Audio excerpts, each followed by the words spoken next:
Second Temple period, tens of thousands of Jewish pilgrims passed here on their way from the city of David, south of the Temple Mount, to the Temple. That's cool. Beginning in the Hasmonean period, the traffic of pilgrims to the Temple increased significantly, and the Temple Mount compound was too narrow to accommodate the multitudes coming through its gates. King Herod the Great devised an ambitious plan to expand the Temple Mount compound. He reshaped the hilltop by building an immense plaza supported by massive walls. The construction of the Temple Mount area demanded the evacuation of residents from their homes on the hill slope of the Ophel, rising from the city of David, and the destruction of the existent buildings. All that remained of the earlier buildings are rock cuttings, cisterns, channels, and ritual baths. The massive walls were built of huge building stones that were placed on bedrock. These stones were dressed and placed one atop the other without bonding materials. The strength of the complete wall was achieved by the great weight of its stones. The huge walls isolated the Temple Mount from its surroundings, lending it the appearance of a fortified compound towering high above the bustling city at its foot. The many finds uncovered in archaeological excavations attest to the beauty of the splendid structure and its various uses. The remains of two impressive staircases leading to the gates of the Temple Mount were uncovered at the foot of the southern wall.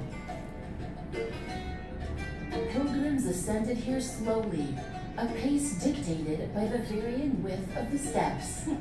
That's true. The staircases led to the double gate and the triple gate, which were the main entrances to the sacred compound. The double gate passage from the Second Temple period was exceptionally well preserved.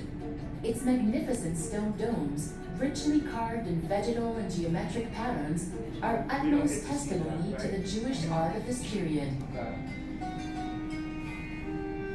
But most of the magnificent structure was completely destroyed by the Romans.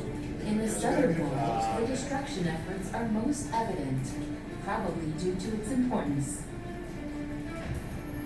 The stone piles bearing evidence of the destruction are still seen today. Only the lower courses of the southern wall survived. Among them is the Great Course, a row of huge stones that are almost double the height of the other stones. Those are Peter's stones. At the end of the 7th century, the Muslim Umayyad rulers restored the walls of the Temple Mount. They renewed the double gate and added decorations to it, and rebuilt the triple gate. In a later period, the gates were sealed, and in the Middle Ages, a large building was built adjacent to the southern wall, blocking most of the double gate. The sublime temple and the enormous walls of the Temple Mount were destroyed, but their remains still bear witness to the massive construction project, one of its kind worldwide, and one of the most glorious in human history. Millions of Jews from all over the world come to pray at the Western Wall. But the archaeological park, where we now stand, lies at the foot of the Southern Wall, probably the most important of the Temple Mount walls. A powerful testimony to the connection between the city and the temple towering over Not it. the western wall, but it's just the southern wall. In the Second Temple period, tens of thousands of Jewish pilgrims passed here on their way from the city of David, south of the Temple Mount, to the temple. Beginning in the Hasmonean period, the traffic of pilgrims to the temple increased significantly, and the Temple Mount compound was too narrow to accommodate the multitudes coming through its gates. King Herod the Great devised an ambitious plan to expand the Temple Mount compound. He reshaped the hilltop by building an immense plaza supported by massive walls.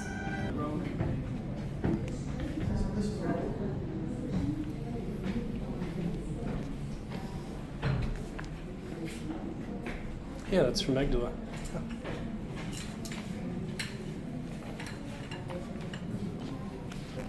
nerdy is that? To recognize the book. The Magdalene stuff. Yeah. Magdalene? This? Yeah, they discovered this. They don't really know what it is. This is a replica. You can tell the logo. That's a Magdalene logo? Yeah? Yeah, you got that logo? Yeah. All right, first request again. Ready? I'm ready. You Step back here. Jerusalem has been a center of pilgrimage for people of different religions and cultures. One of the peaks of this phenomenon was in the Second Temple period. Unlike in the pagan world, a Jew has no other temple besides the one in the holy city, Jerusalem, the city that ties the diaspora into one entity.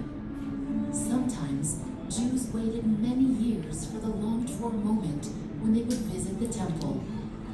The long journey required planning in advance and movement in large caravans and security to protect the travelers from enemies and guarantee their well-being. The journey, sometimes lasting many weeks, passed through the hot desert sands or the storms of the sea, which took a heavy toll from the pilgrims on board. According to the Jewish historian Philo of Alexandria, countless multitudes from countless cities come, some over land, others over sea, from east and west and north and south at every feast. They take the temple for their port as a general haven and safe refuge from the bustle and great turmoil of life. Following an arduous journey, the pilgrims entered the gates of Jerusalem. During the 3 pilgrimage festivals, the temple city changed its appearance, and the city's residents prepared to welcome the newcomers and provide them with accommodations. The water reservoirs filled with floodwater provided the pilgrims with drinking and bathing water, and in the public ritual baths they immersed, purified, and sanctified. In the shops they bought food, souvenirs, and offerings to sacrifice. And the coins they had brought with them from their countries of origin were exchanged in the money changers' booths for Tyrian currency, with which they would pay the half-shekel tax to the temple and its priests. The pilgrims were encouraged to learn in the synagogues and in the Sanhedrin chamber with the rabbis and sages. Now, the pilgrims were ready for the climax of their visit, the ascent to the temple. Tens of thousands of Jews from different diasporas, dressed in white, carrying in their hands a sacrifice or an offering, and a donation to the temple, ascend the staircase above the arch on their way to the temple to sacrifice their offerings on the altar. The experience of visiting the temple left a strong impression on the pilgrims, crystallizing into a national identity and a religious reality in the Second Temple period. Yeah. It's all hand done.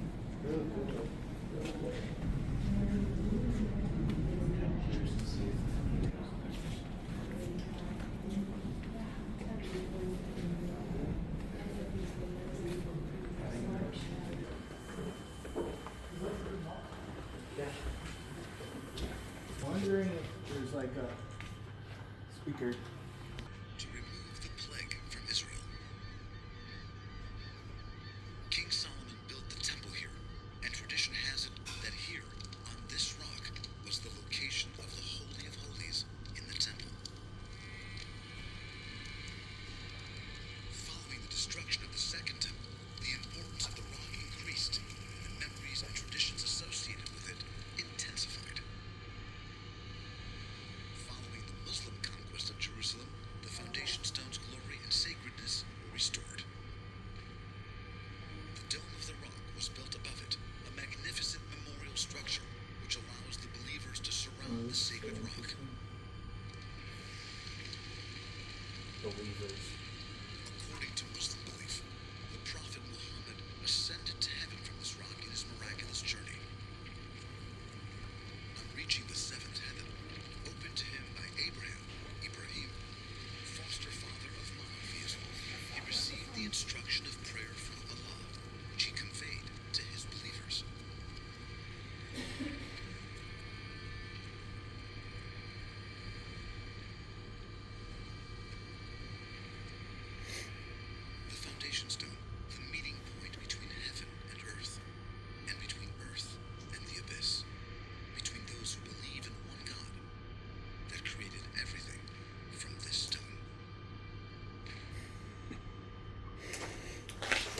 I haven't heard that. Yeah.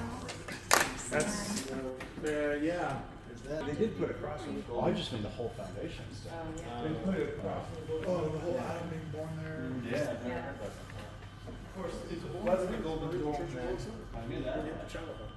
Huh? Didn't have to travel far. Yeah, let's forget the whole part that the Garden of Eden was good too, though. The fighters did pretty. So Lane Rittmeyer talks about how everything was quarried or chipped off except for an area with a small depression.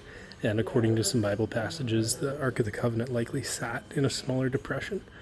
And the Crusaders would have come in for a very short time, a little after 1000 AD, taken over and put up an altar and a cross in that place.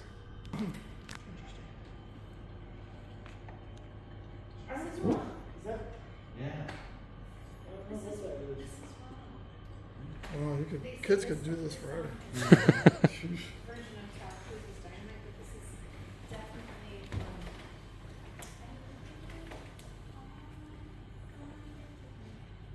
levitating. I really love it. But Yeah. they say it's Tom Cruise's Dynamite. And they're doing a new song to its movie. This is one. Yeah, that's I'm more mad that they. That's not Dynamite. It's not. Do you think it's because she's Eastern European? No.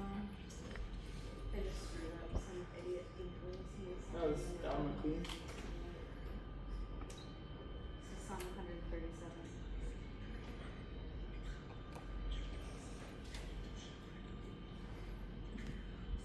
This is song 137.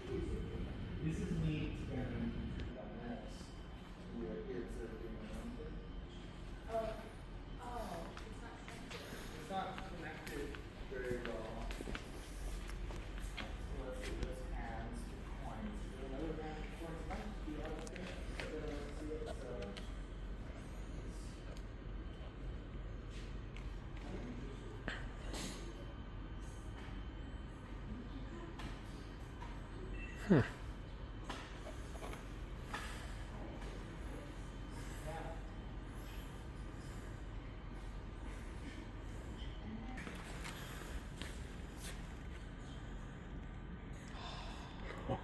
Right. You're a wizard. Oh. That was it. The Hebrew one. And now I'm on it and they.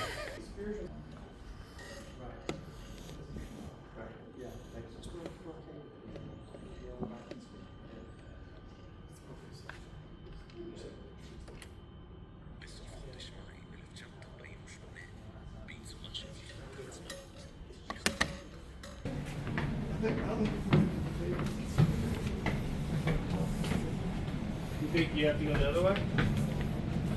Say again? So this takes us to same place that takes us. Right. Same. Same.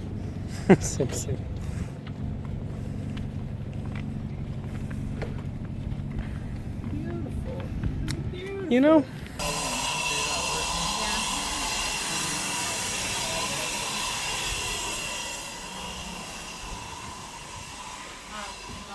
I need a burrito, dude.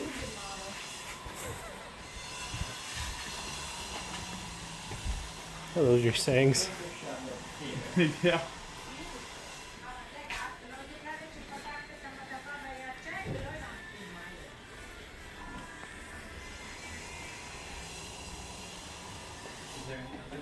Is sepulchre here? Is it cut off? Trying to see. Right, because this is Jewish quarter, Armenian. Yeah. Oh. Is that it? Is this sepulchre?